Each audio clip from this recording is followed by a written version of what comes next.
ലോകത്തിൽ മുഴുവനുള്ള സകല പുണ്യ സ്ഥലങ്ങൾ സന്ദർശിച്ച് സകല പുണ്യതീർത്ഥങ്ങൾ നിങ്ങൾ ചെയ്ത് സകലവിധ നേർച്ചകാഴ്ചകൾ കഴിച്ച് സകലവിധ കുംഭസ്ഥാനങ്ങൾ കുർബാനകൾ അർപ്പിച്ച് നിങ്ങളുടെ പണമെല്ലാം നിങ്ങളതിനായി ചെലവഴിച്ച് നിങ്ങൾ നാൾതോറും അലഞ്ഞുഴന്ന് ജീവിച്ചിട്ടും നിങ്ങൾക്ക് ആഗ്രഹിക്കുന്ന പരിശാന്തി നിങ്ങളുടെ ആത്മാക്കൾക്ക് പ്രാപിക്കാൻ ഇന്നേവരെ സാധിച്ചിട്ടില്ല എങ്കിൽ വിശുദ്ധ ബൈബിൾ പ്രകാരം പറയുന്നു, നസറേയനായ യേശു നമ്മുടെ എല്ലാവരെയും പാപത്തിന്റെ ഭാരമേറിയ വിളിപ്പ് കടയുന്നതുകൊണ്ട് 2000 വർഷങ്ങൾക്ക് മുമ്പ് കാൽവല്ലെ കൊലക്കളത്തിലേക്ക് കടയേറിപ്പോയി.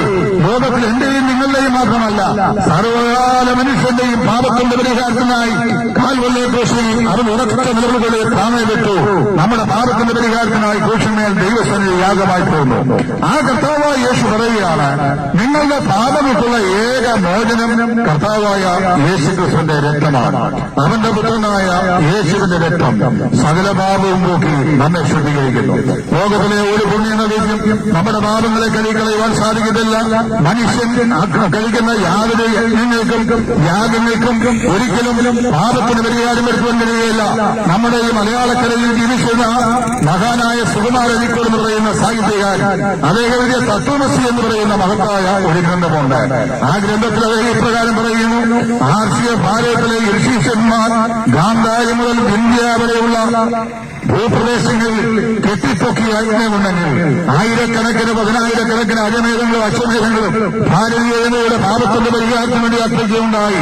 ആ യജ്ഞകുണ്ഡങ്ങളിൽ എരിഞ്ഞു വന്ന ആയിരക്കണക്കിന് 10,000-കണക്കിന് ആടുകളുടെയും കുതിരകളുടെയും ആ യാഗപുഷ്പം കൊണ്ട് യാഗത്തിന്റെ പോകൊണ്ട് ഭാരതത്തിന്റെ അന്തരീക്ഷം മുഴുവൻ പുനരാത്മകരവുമായി ഇനി അവശേഷിക്കുന്ന എന്തെങ്കിലും ഉണ്ടെങ്കിൽ അതിന്റെ പേരാണ് പാപം എന്ന് പറഞ്ഞു കഴിഞ്ഞാൽ ആയിരക്കണക്കിന് 10,000-കണക്കിന് കെട്ടിപ്പൊക്കപ്പെട്ട യജ്ഞകുണ്ഡങ്ങളിൽ അടക്കപ്പെട്ട യാഗമൃഗങ്ങളുടെ ചോര കൊണ്ട് അന്തരീക്ഷത്തിലേക്ക് അവ എരിഞ്ഞമെന്ന പുക കൊണ്ട് അന്തരീക്ഷം മുഴുവൻ പുതിയാൽ മുതലുമായെങ്കിലും പാപങ്ങൾക്ക് പരിഹാരം വരുത്തുവാൻ ഇതുവരെയും സാധിച്ചിട്ടില്ല. അങ്ങനെ ഇരിക്കുമ്പോഴാണ് വിശുദ്ധ ബൈബിളിൽ പറയുന്നത്, എന്നാൽ അവൻ ലോകാവസാനത്തിങ്കിൽ സ്വന്തം യാഗത്താൽ പാപങ്ങൾക്ക് പരിഹാരം വരുത്തുവാൻ ഒരിക്കൽ പ്രത്യക്ഷനായി അടുത്ത വചനമായി ഇത് പറയുകയാണ്, ഒരിക്കൽ മരിക്കുകയും പിന്നെ ന്യായപതിയും ദൈവം മനുഷ്യർക്കായി നിലച്ചിരിക്കാൻ യേശുക്രിസ്തു എന്ന് തന്നെ അനേകരുടെ പാപങ്ങളെ ചുമന്നുകൊണ്ട് ഒരിക്കലായി അർപ്പിക്കപ്പെട്ടു. തനിക്കായി കാത്തു നിൽക്കുന്നവർ രക്ഷയ്ക്കായി അവൻ പാപം കൂടാതെ രണ്ടാമതും പ്രത്യക്ഷനാകും. പ്രിയപ്പെട്ടവരെ, ഞങ്ങൾ ഈ വാദി കടലിന്റെ തീരത്തിലൂടെ വന്ന് ഞങ്ങളെ ശ്രദ്ധിക്കുന്ന നിങ്ങളുടെ സന്ദേശം പറയുന്നത് കണ്ടറിയാമോ?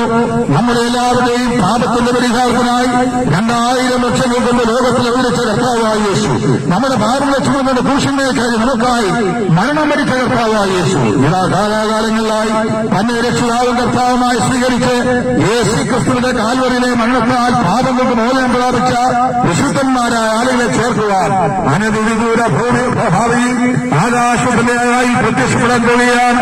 കഴിഞ്ഞ 2000 വർഷങ്ങളായി ഈ യേശു കർത്താവിനെ തങ്ങളുടെ വീരങ്ങളെ സമർപ്പിച്ചുകൊണ്ട് കർത്താവ് ഒരു പാപിയാണ്, എന്റെ പാപത്തിന് പരിഹാരത്തിന് വേണ്ടി അവിടുന്ന് കാൽവല്ലെ ക്രൂശിൽ മരിച്ചു, എന്റെ രക്ഷയ്ക്കായി ഉയർത്തിയതുകൊണ്ട് ഞാൻ പൂർണ്ണമായി വിശ്വസിക്കുന്നു പറഞ്ഞുകൊണ്ട് യേശു ക്രിസ്തുവിനായി ജീവിതം സമർപ്പിച്ചേൽപ്പിച്ചുള്ള ഏത് സ്ത്രീ പുരുഷന്മാരെയും കർത്താവ് പറഞ്ഞിട്ടുണ്ട്, ഞാൻ മടങ്ങി വന്ന് എന്റെ അടുക്കൽ ചേർത്തുള്ളൂ. തന്റെ കർത്താവായ യേശു ഈ ഭൂമിയിൽ നിന്ന് വിട്ടുപോകുന്ന 40 നിമിഷങ്ങൾക്ക് മുമ്പ് തന്റെ അരുമശിഷ്യന്മാരെ പ്രബോധിപ്പിച്ചു ഇങ്ങനെ പറഞ്ഞു, നിങ്ങളുടെ ഹൃദയം കലങ്ങിപ്പോകരുത്, ദൈവത്തിൽ വിശ്വസിക്കുകയും എന്നിലെ വിശ്വസിക്കുകയും എന്റെ പിതാവിന്റെ ഭൂമിയിൽ അനേക വാസസ്ഥലങ്ങളുണ്ട്, അതിലായിരുന്നെങ്കിൽ ഞാൻ നിങ്ങൾ പറയുമായിരുന്നു, ഞാൻ നിങ്ങൾക്ക് സ്ഥലമെടുക്കുവാൻ പോകുന്നു, ഞാൻ പോയി സ്ഥലമെടുക്കുക, ഞാനിരിക്കുന്ന അതേ ഇടത്തിൽ നിങ്ങൾ ഇരിക്കുന്നത്, പിന്നെയും വന്ന് നിങ്ങളെ എന്റെ അടുക്കൽ ചേർത്തുള്ളൂ. ലോകത്തിൽ ഒരു മതനേതാവും ഇപ്രകാരം പറഞ്ഞിട്ടില്ല, ലോകത്തിലൊരു രാഷ്ട്രീയ നേതാവും ഇപ്രകാരം പറഞ്ഞിട്ടില്ല.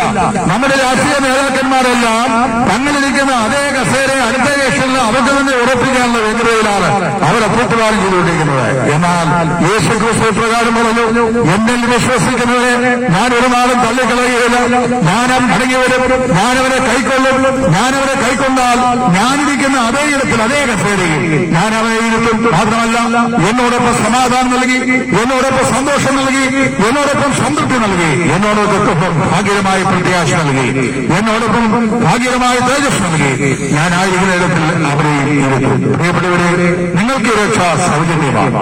അതിനായി നിങ്ങൾ നയാ പൈസ മുടക്കേണ്ട ആവശ്യമില്ല. ഈ മനുഷ്യൻ അർപ്പിക്കുന്ന യാതൊരു കുർബാനകളും കുമ്പസാരങ്ങളും കൂടാശകളും മനുഷ്യന്റെ പാപത്തിന് പരിഹാരമല്ല. നസറേയനായ യേശുവിന്റെ രക്തം മാത്രമാണ് മാനവയാതിയുടെ പാപത്തിന് പരിഹാരമായി ചൊരിയപ്പെട്ട ഏക രക്തം. ഈ യേശു ക്രിസ്തുവിൽ നിങ്ങൾ വിശ്വസിക്കുമോ? നമ്മെ നിങ്ങൾ രക്ഷകനായും കർത്താവുമായും അംഗീകരിക്കുമോ? യേശുവെ, അങ്ങേക്കൊണ്ട് എനിക്ക് ആവശ്യമുണ്ട്. എന്റെ പാപത്തിന് പരിഹാരം അവിടുത്തെ കാൽവല്ലെ ദൈവത്തിലാണെന്ന് ഞാൻ പൂർണ്ണമായി വിശ്വസിക്കുന്നു.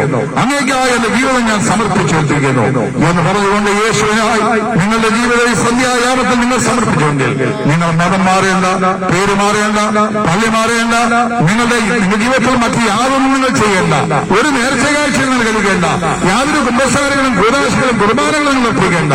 ഒരേ ഒരു കാര്യം ചെയ്യുക, മാനസാന്തരപ്പെടുക, പാപമോചനം പ്രാപിക്കുക, യേശുവിനായി ജീവിതം സമർപ്പിക്കുക. കർത്താവായ യേശു നിങ്ങളുടെ ജീവിതത്തിലേക്ക് കടന്നു വരും.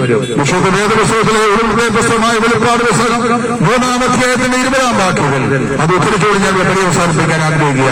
കർത്താവ് പറയുന്നു, കണ്ടാലും ഞാൻ വാതിൽക്കൽ നിന്ന് മുട്ടുന്നു, ആരെങ്കിലും എന്റെ ശബ്ദം കേട്ട് വാതിൽ തന്നാൽ ഞാൻ അകത്ത് വരികയും അവരോടുകൂടെ അത്താരം കഴിക്കുകയും ചെയ്യും. ഭാവിയായ സ്നേഹിത, നിന്നോടുകൂടെ ഒരു വിശ്വസ്ത കൂട്ടായ്മ കർത്താവായ യേശു ആഗ്രഹിക്കുന്നു. നിന്റെ പാപങ്ങളെ മോചിക്കുവാൻ അവൻ ആഗ്രഹിക്കുന്നു.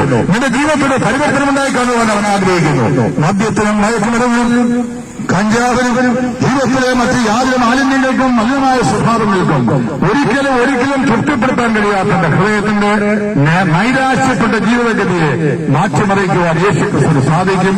നിങ്ങളുടെ ജീവിതം യേശുവിനായി സമർപ്പിക്കുമെങ്കിൽ നിങ്ങൾ ആകെ കൊടുക്കേണ്ടത്, ഞാൻ വരുന്ന ക്രൂശിങ്കിൽ സാധു ക്ഷീണൻ കുള്ളൻ എന്ന് പറഞ്ഞുകൊണ്ട് നസ്രയനായ യേശുവിലേക്ക് വരിക. അവന്റെ പുത്രനായ യേശുവിന്റെ രക്തം സകല പാപവും പോക്കി നിങ്ങളെ ശുദ്ധീകരിക്കുന്നു. പ്രിയപ്പെട്ടവരെ, ഞങ്ങൾ നിങ്ങളോട് അറിയിച്ച സത്യസുവിശേഷം വാസ്തവത്തിൽ ജീവിതത്തിന്റെ വ്യത്യസ്തങ്ങളായ കാലഘട്ടങ്ങളിൽ ഞങ്ങളുടെ ജീവിതത്തിലേക്ക് ഏറ്റുവാങ്ങുവാൻ മഹാഭാഗ്യം ഞങ്ങൾ ലഭിച്ചുകൊണ്ടാണ്. ഒരു പക്ഷെങ്കിൽ സമൂഹത്തിന് യാതൊരു പ്രയോജനമില്ലാത്തവരായി തീരുന്ന ഞങ്ങളുടെ ജീവിതങ്ങൾ ഇന്ന് എല്ലാ നിലയിലും ദൈവത്തിനും മനുഷ്യനും പ്രയോജനമായി തീരുവാൻ ദൈവമായ കർത്താവ് ഇടയാക്കിയത്. ഞങ്ങളുടെ ജീവിതത്തിൽ ഒന്ന് വരുത്തിയ രൂപാന്തരം അത്ഭുതാവഹമായ രൂപാന്തരമാണ്. അങ്ങനെയുള്ള വലിയ മാറ്റം ഞങ്ങളുടെ ജീവിതത്തിൽ തന്ന യേശു ക്രിസ്തുവിനെ നിങ്ങൾക്കായി ഞങ്ങൾ പരിചയപ്പെടുത്തുന്നു. നസറേയനായ യേശുവിലേക്ക് വരിക, അവനെ രക്ഷകനായിട്ട് അംഗീകരിക്കുക, വിശ്വസിക്കുക, പാപമോചനം പ്രാപിക്കുക. ദൈവമായ കർത്താവ് നിങ്ങളെ എവരെയും സഹായിക്കട്ടെ എന്ന് ആത്മാർത്ഥമായി പ്രാർത്ഥിച്ചുകൊണ്ട് ഞങ്ങളുടെ വാക്കുകൾ വിരാമം കുറിക്കുന്നു. ദൈവത്തിനാമം എന്നേക്കും മഹത്വപ്പെടുമാറാകട്ടെ. ആമേൻ.